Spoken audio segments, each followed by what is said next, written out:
ছোট বাচ্চা নিয়ে রান্না করা মুখের কথা নয়। যাই হোক, প্রথমে কড়াইতে মুগ ডাল নিয়ে শুকনো খোলায় ভেজে নেব। তারপর সেটা ভালো করে জল দিয়ে ধুয়ে নেব।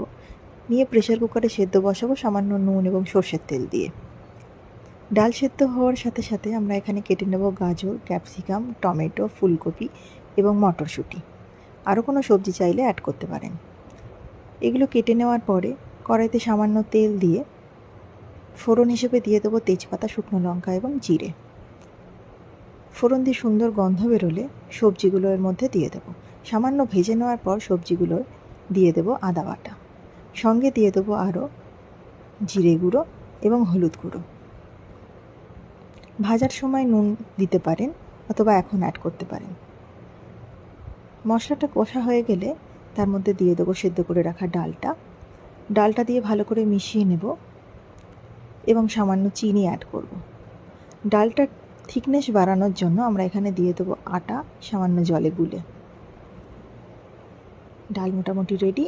নামানোর আগে সামান্য একটু গরম মশলা গুঁড়ো এবং ঘি দিয়ে ডালটা নামিয়ে নেব। আজকের ভেজ ডাল রেডি।